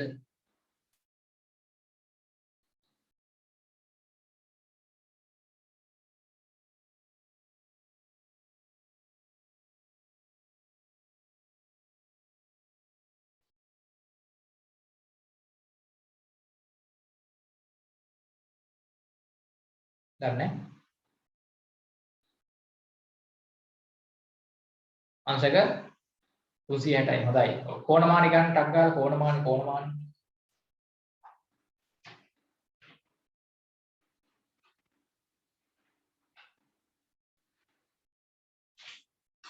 කෝණමානයක් තිබේද හැමෝම ගාව තියෙන කට්ටිය ගන්න කෝණමානයක් අරන් තියා ගන්න කවුරුත් පෙට්ටියේ කෝණමානි තියෙනවා. හරි. මේ කෝණමානේ ඔයගොල්ලන්ට පේනවද? හරි. හොඳයි. එතකොට මේ අංශක බිඳුව අංශක 1 2 කොහොම ගිහිල්ලා අංශක 10 11 12ම ගිහිල්ලා 20 30 40 50 60 70 80 90 ඍජු කෝණයක් නම් අංශක 90යි. ඊට පස්සේ ඔහොම 91 කොහොම ගිහිල්ලා 100 110 අන්තිමට සරල කෝණේ කියන්නේ අංශක කීයද පුතේ? සරල කෝණයක විශාලත්වයේ අංශක වලින් කීයද? 180යි. හරි. එතකොට සරල කෝණයක විශාලත්වයේ අංශක 180යි. ඍජු කෝණයක විශාලත්වයේ අංශක 90යි. තේරෙනවනේ? හරි. දැන් පුතේ මෙතන ඔය වගේ ඒවා දෙකක් එනවා නේද බලන්න මේ. දැන් අපි ඕනම ශීර්ෂයක් ගත්තොත් මේ බලන්න මේ ටෙස්ලාකරණයක සරල රේඛීය තල රූප වලින් කරලා තියෙන ටෙස්ලාකරණයක ඕනම ශීර්ෂයක් වටා කෝණවල එකතුව මම අහනවා මෙන්න මම මේ පෙන්නන කෝණයගේ කීයද? කෝණමානය කියලා ඕනනම් බැලුවා බලන්න ඕනේ ඈ. කෝණමානයක් අරගෙන මේ මම මේ පෙන්නපු කෝණේ කීයද එන්නේ? අංශක 180යි. අංශක 180යි සරල කෝණයක් නෙවෙයි. හරි. ඊට පස්සේ මේ කෝණේ කීයද? මෙතන ඍජු කෝණේ කීයද? අංශක 180න් භාගයයි අංශක 90යි. හරි මම උනන් ලියලා පෙන්නන්නම්. මේ සරල කෝණයක් කියන්නේ අංශක 180යි. ඍජු කෝණයක් කියන්නේ අංශක 90යි. හරිනේ. ඔව්. ඊට පස්සේ මෙතනත් මොකද්ද පුතේ තියෙන්නේ ඍජු කෝණයක්. ඒකත් අංශක 90යි. මට නිකන් කියන්න දැන් මේ ලක්ෂ්‍ය වටා පිහිටි කෝණවල එකතුව 180යි 90යි 90යි කීයද එන්නේ පුතේ? අංශක එකතු කරාම ඔව් 360යි. හොඳයි. ඔන්නෝක වැදගත් ඈ. හරි. එතකොට පුතේ මතක තියාගන්න සරල රේඛීය තල රූප වලින් කරන ඕනම ටෙස්ලාකරණයක සුද්ධ ටෙස්ලාකරණයක් වුණත් අර්ධ සුද්ධ ටෙස්ලාකරණයක් වුණත් මොකද වෙන්නේ? ටෙස්ලාකරණයක ශීර්ෂයක් වටා පිහිටි කෝණවල එකතුව අංශක 360ක් වෙනවා. හරි. පුතේ අපි පොඩ්ඩක් මේක ඇඳලා ඒක ලියලිමුද? අපි දැන් මෙතන අර්ධ සුද්ධ ටෙස්ලාකරණ ලියුවා නේද? හරි. තවක් නෑ අපි අභ්‍යාසයෙන් ඉන්න කලින් එකක් ලියන්නකො ටක්. පොඩ්ඩක් පුතේ මෙන්න මේක අරගන්න.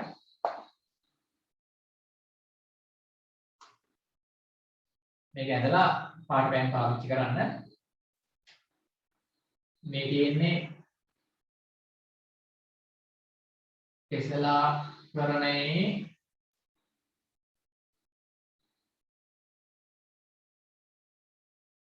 ශීර්ෂ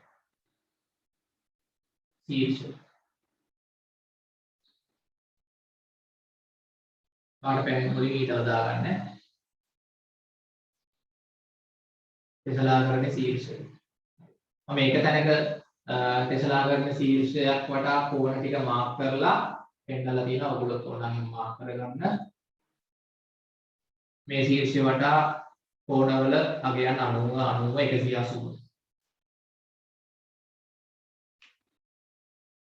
අගයන් එතන දාන්න ඕනේ නැහැ. අගයන් කියන්නේ පෙන්නන්න ඕනේ. ඍජු කෝණයක් කියන්නේ අංශක 90යි කියලා දන්නවනේ. සරල කෝණයක් කියන්නේ අංශක 180.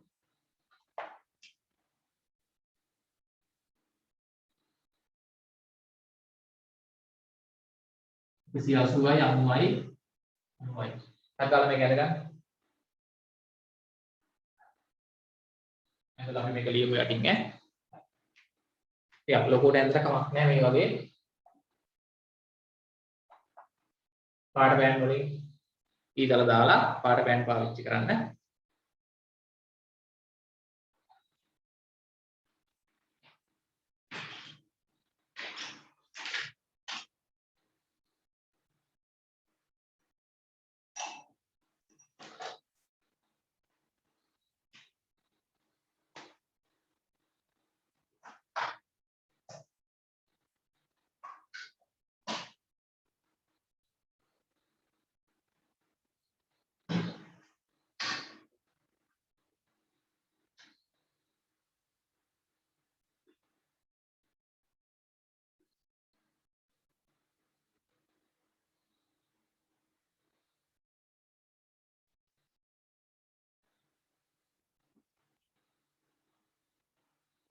හරිද?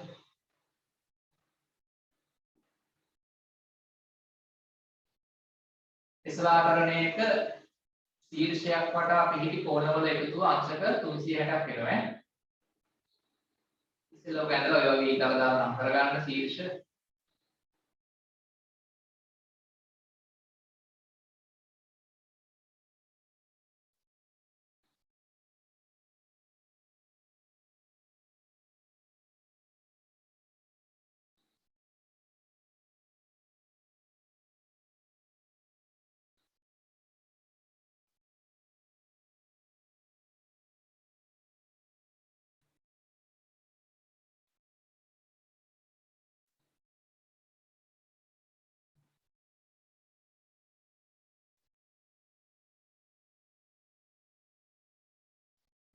හරිද? ඇඳලා ඉවරද? හරි ලියන්න. යටින් රතු පෑනෙන් සරල රේඛීය තල රූප භාවිතයෙන්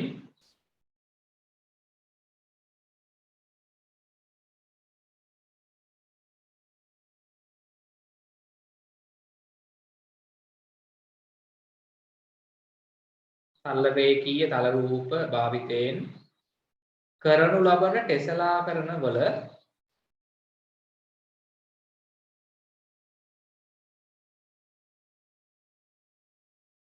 සිදු කරනු ලබන ටෙසලාකරණ වල සරල රේඛීය තල රූප භාවිතයෙන් සිදු කරනු ලබන ටෙසලාකරණ වල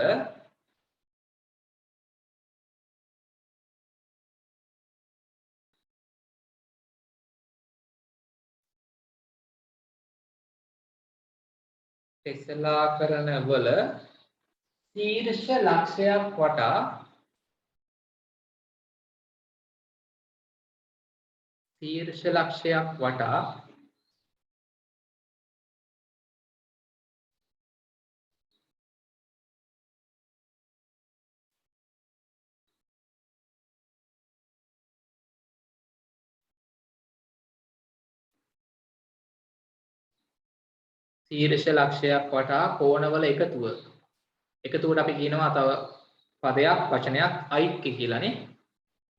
ශීර්ෂ ලක්ෂයක් වටා කෝණවල එකතුව අංශක 360කි. ලියන්න ඕනේ මෙහෙම. එතකොට අංශක 360 ලියන්නේ මෙහෙමනේ. අංශක කියලා අකුරෙන් ලියන්න ඕනේ නැහැ. මෙතන උඩ බිඳුවක් දැම්මහම අංශක තමයි එකකින් කියවෙන්නේ නේ. ශීර්ෂ ලක්ෂයක් වටා කෝණවල එකතුව නැත්නම් ඓක්‍යය අංශක 360කි.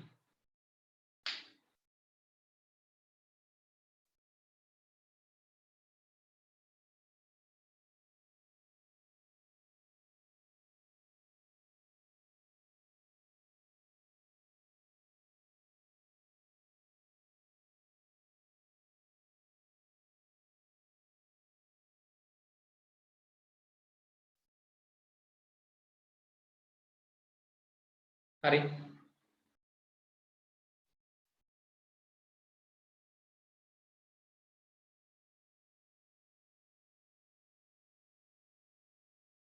හරි නේද? හොඳයි.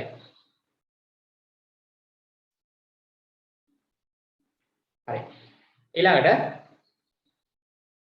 අපි එමු පුතේ අභ්‍යාසයට 28 දෙක අභ්‍යාසයට දෙන්න. 28 දෙක අභ්‍යාස. 28 දෙක අභ්‍යාසය.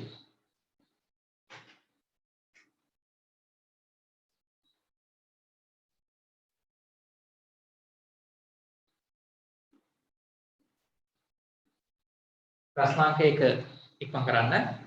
පහත දැක්වෙන එක් එක් ටෙසලාකරණය ශුද්ධ ටෙසලාකරණයක්ද අර්ධ ශුද්ධ ටෙසලාකරණයක්ද යන්න හේතු සහිතව ලියා දක්වන්න. හරි. දැන් පුතේ ඔය අදින්න යන්න එපා. රෝම ඉලක්කම් 1 2 3 4 5 පොඩ්ඩක් බලන්න ඕගොල්ලන්ගේ රූප කීයක් තියෙනවද කියලා පුතේ. චුට්ටක් මට වීඩියෝ එකක් ඔන් කරලා නැත්නම් ටියුට් එකේ තියෙනවා ඔය ටික. පෙන්නන්න බලන්න. අච්චු පොතේ තියෙන රූප ටික ඕගොල්ලන්ගේ රූප කීයක් තියෙනවද? හරි. බලන්න. 7ක් තියෙනවා නේද?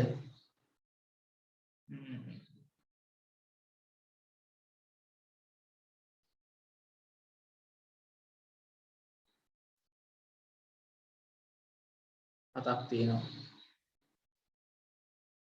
හරි. හොඳයි පුතේ පොඩ්ඩක් බලමු අපි කරගෙන යමු. ටියුට් එකේ තියෙනවා මම මේ කියන රූප ටික. පළවෙනි රූපේ පොඩ්ඩක් බලන්න පුතේ ඒ ටෙස්ලාකරණය කරද්දී පාවිච්චි කරලා තියෙන හැඩතලය මොකක්ද?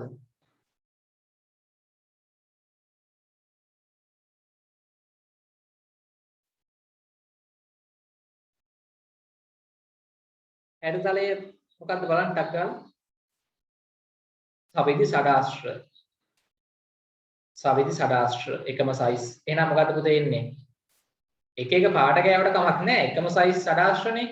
ඔක පුතේ මොකද්ද? රෝම ඉලක්කම් එක ලියන්න ශුද්ධ කියලා ලියන්න ශුද්ධ ටෙස්ලාකරණය.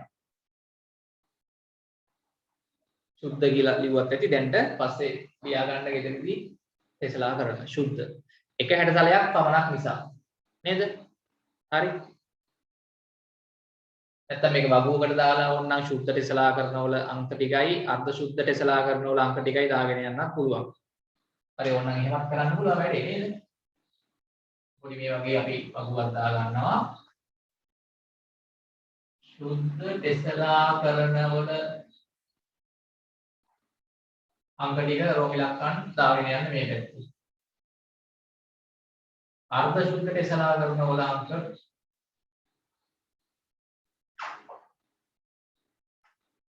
මේක දාගෙන යන්න. මේවත් කමක් නැහැ. හරි පළවෙනි එක පුතේ වැටෙන්නේ රෝම ඉලක්කම් එක සමදි සඩාස්ත්‍ර පමණක් නිසා මේ එක් හැඩතලයක් පමණක් නිසා සුද්ධ ටෙස්ලා කරන. රෝම ඉලක්කම් දෙකේ මොනවාද පුතේ තියෙන්නේ? රෝම ඉලක්කම් දෙකේ මොනවද තියෙන්නේ? රෝම ඉලක්කම් දෙකේ තියෙන ටෙස්ලා කරන්නේ තියෙන හැඩතල වර මොනවද නම් රගාල කියන්නේ?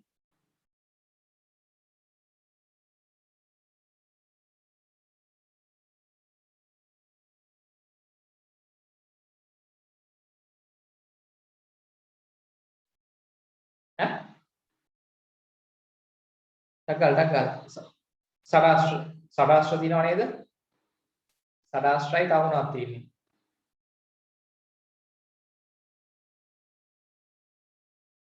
සඩාස්ත්‍රයි තව චතුරාස්ත්‍රයක් තියෙනවනේ චතුරාස්ත්‍ර සමචතුරාස්ත්‍රද? හරි යන්න ඒකේ තියෙන හැඩතල වල නම් සඩාස්ත්‍රයි සම චතුරාස්ත්‍ර තියෙනවනේ. ඔව් එහෙනම් මොකද්ද වෙන්නේ? හැඩතල වර්ග දෙකක් තිබ්බොත් අර්ධ සුද්ධ ටෙස්ලා කරණයක් තමයි වෙන්නේ.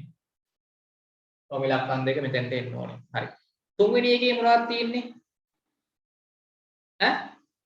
රොම්බස තියෙන්නේ. රොම්බස එකම සයිස් රොම්බස වලින් කරපු ටෙස්ලා කරණයක්. එතකොට හැඩතල වර්ග එකක් පමණක් නිසා සුද්ධ ටෙස්ලා කරණයක් වෙනවා. හතරවෙනි එකේ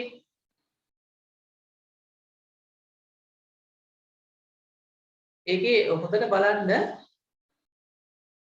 මොනවද තියෙන්නේ? ත්‍රිකෝණ තියෙන්නේ. ත්‍රිකෝණ දෙකද?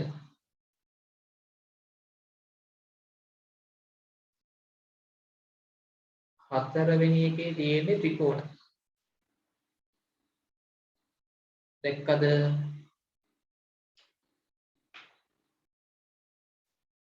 හතර නෙමෙයි. ඔව් රෝම ඉලක්කම් හතර තමයි. ත්‍රිකෝණ තියෙනවා දැක්කද? අත උස්සන්න දැක්කද?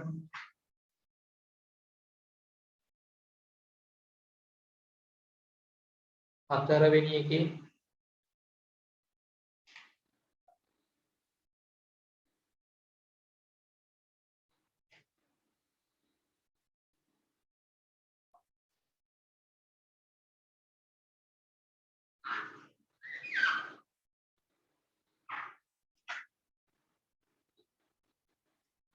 සඩාස්ත්‍ර වගේ පෙවුනට ඔකේ ත්‍රිකෝණ තියෙනවා. හොඳට බලන්න මේ මෙන්න මෙහෙම ඒවා තියෙන්නේ.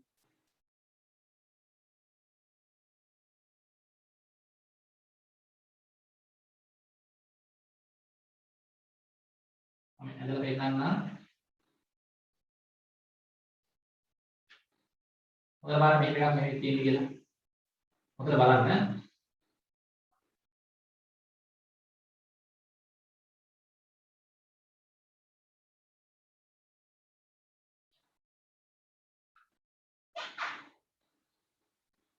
කොහොම එකක් නේ තියෙන්නේ.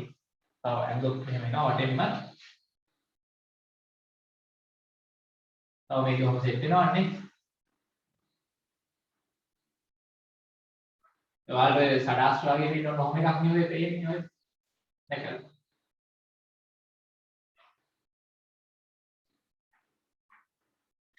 ඔව්. ලෝකේ පේන්න ඕනේ මෙතන මෙහෙම තියෙන්නේ නේ.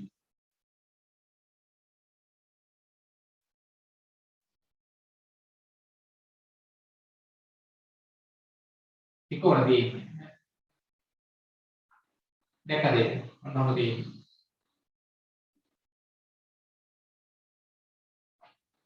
මනේ ඔය එක කෑල්ලක් පෙන්නුවේ. ඕක තමයි නිකන් ඔයගලන්ට සඩාස්ත්‍රයක් වගේ දෙන්නේ. තේරිච්ච කට්ටිය අතුස්සන්න.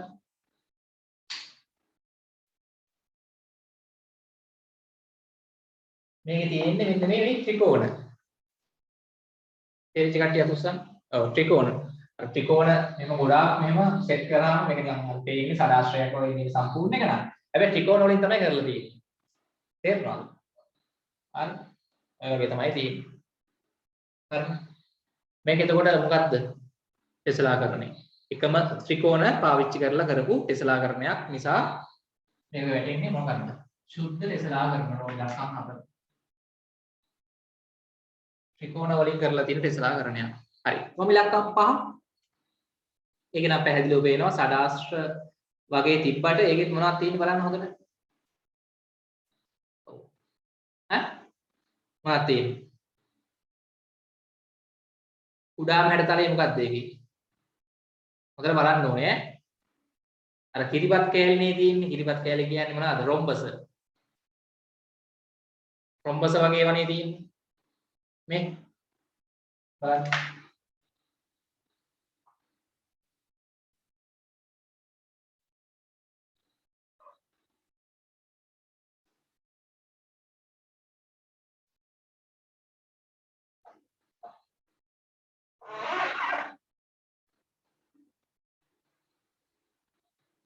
ඔහොම පෙවුනට ඔකේ තියෙන්නේ මොනවද?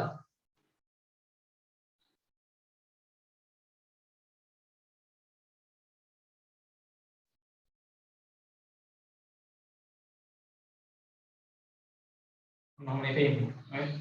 මේ මොනවද තියෙන්නේ?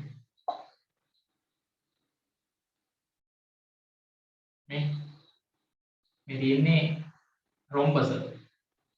යා සමාන්තර අක්ෂර වගේ පේන්නේ රොම්බස් ඈ තියෙන්නේ. හරි. 2 2 3යි. ඔය වගේ තමයි දිගටම තියෙන්නේ. එහෙම එකක් නේ ඔයගොල්ලන්ගේ තියෙන්නේ. ඊට පස්සේ ආයෙ ළඟ එකක් ගත්තොත්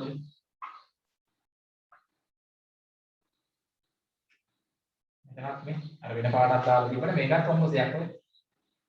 තේරුණා? ඔය ඔය රොම්බස් තියෙන්නේ. පාට එක එක පාට ගාලා තිනවා. හරිනේ. මේකත් එතකොට රොම්බස් එකම හැඩතලයේ තමයි පාවිච්චි කරලා පාට ගහලා තිනවා ලස්සන පාට තැන් වල. හරිද? රොම්බස් වලින් කරලා තියෙන ටෙස්ලාකරණයක් නිසා සුද්ධ ටෙස්ලාකරණයක් වෙනවා. ක්‍රම ඉලක්කම් 6 ත්‍රිකෝණ වලින් කරලා තියෙන ටෙස්ලාකරණයක් නිසා සුද්ධ ටෙස්ලාකරණයක් වෙනවා. ක්‍රම ඉලක්කම් 7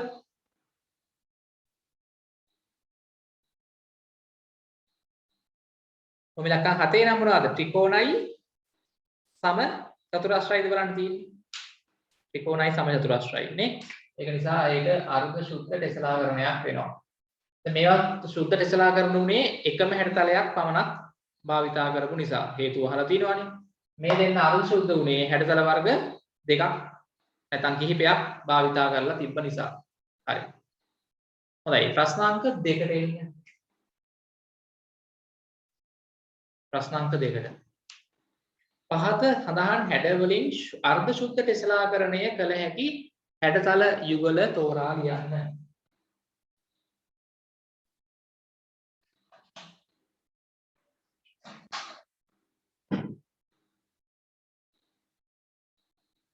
පහත දැක්වෙන හැඩතල යුගල වලින් අර්ධ සුද්ධ ටෙස්ලාකරණ ගන්න පුළුවන් හැඩතල යුගල තෝරලා ලියන්නයි තියෙන්නේ. හරි. පළවෙනි එක බලමු රෝමි ලක්ෂණ මේ සිම්පල් ඒ. මෙන්න මෙහෙම හැඩතලයක් තියෙනවා. හැඩතල දෙකක්. මෙන්න එක හැඩතලයක්.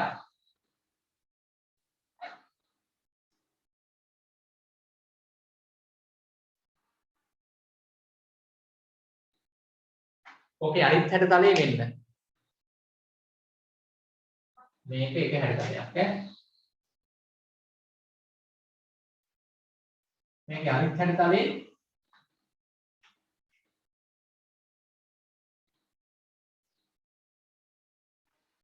මෙහෙම තියෙනවා. මේ හැඩතල දෙක පාවිච්චි කරලා ටෙස්ලාකරණයක් කරගන්න බැරි වේද? බලමු පුළුවන් නේ ඔන්න බලන්න. දැන් මම මේ වගේ ඒවා 10ක් 20ක් කපා ගන්න ඕනේ. මේ වගේ හැඩතල මේ සයිස් එකටම 10ක් විතර කපා ගන්නවා. මේකමුත් 10ක් විතර කපා ගන්නවා. බලන්න බැයිද කියලා. හරි. මේ දෙකක් මම මෙහෙම තියලා මොදිලා මම මේ වගේ ඒවා දෙකක් මෙහෙම තියලා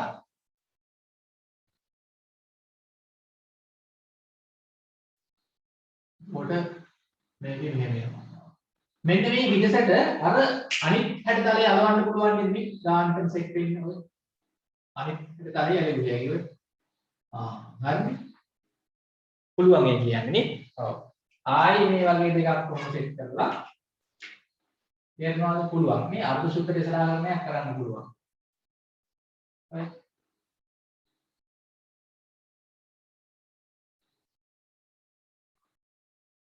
තේරෙනවද දෙකක් ඇලෙවුවා අර මැද හිටසැප් ඉඳෙන්න අර විතර ගෙඩියක ෂේප් එක වගේ තියෙන හැඩතලයක් අලවනවා තේරෙනවද ඔය පුළුවන් නේ අර්ධ සුද්ධ දේශනාකරණයක් කරගන්න පුළුවන් ඒක හරිය ඒ හරි B එකේ තියෙන්නේ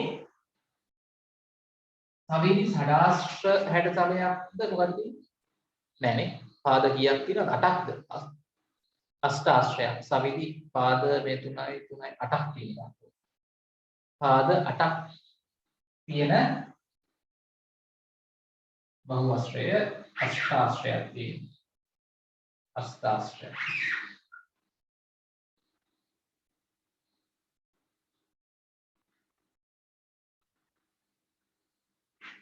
ඔන්න ඔය හැඩතලයේ සහ ඊට පස්සේ තියෙන්නේ සම ද්විපාද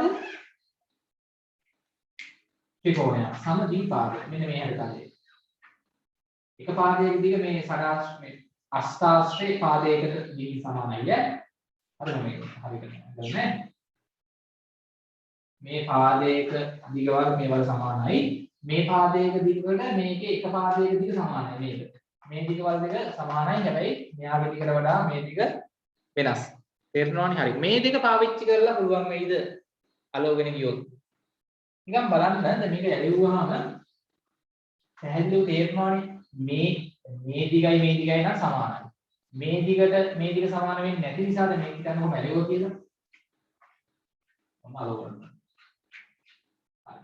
ඊට පස්සේ තව මොන සරාශ්‍රයක් කරන් හරි මොකක් හරි ඇලෙවුවොත් නැත්නම් ත්‍රිකෝණ මලවන් ගියොත් මේ වගේ ඔයගොල්ලෝ මොකද හිතන්නේ දැන් තව ත්‍රිකෝණයක් කරන් අලවනවා මේ වගේම තව එකක් දැන් මේකේ ඇතුළට සරාශ්‍රයක් ගන්න සෙට් කරගන්න පුළුවන්ද බැයිද ඊටසක් කියන අනිවාර්යෙන් දාන්න බෑ එක්කෝ එක දැන් මේකේ ඇතුළට මේ වගේ සරාශ්‍රයක් අලවන්න ගියොත් මේක උඩට අරග වැටෙන්න පුළුවන් නේද නැත්නම් මෙහි ඇලෙවුවොත් හිටස් එන්න පුළුවන් මේකෙන් බෑ මේකෙන් අර්ධ සුද්ධ දේශනාකරණයක් කරන්න බෑ කියලා දාගන්න බහැක තේරිච්ච කට්ටිය අත උස්සන්න ඔය දෙක විතරක් පාවිච්චි කරලා අලෝගෙන ගියාට එක්කෝ හිටස් වෙනවා නැත්නම් එකක් මත එකක් වැටෙන්න පුළුවන් අර්ධ සුද්ධ දේශනාකරණයක් කරගන්න බෑ ඊළඟට අන්තිම එක C එකේ නම් තියෙනවා ඍජු කෝණාශ්‍ර හැඩතලයේ සහ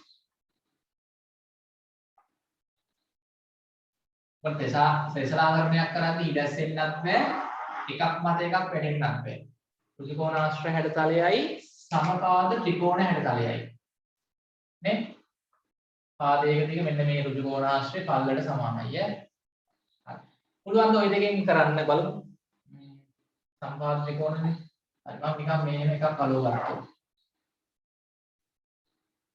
මේ පැත්තට නිකන් එකක් කරලා ඍජු කෝණාශ්‍රය පල්ල පැත්ත ත්‍රිකෝණාකාර හැඩතලයක පැත්තක දිගට සමානයි හරි ඊළඟ ඍජු කෝණාශ්‍රය මම අලවනවා මෙහෙම බලමු පුළුවන් නේ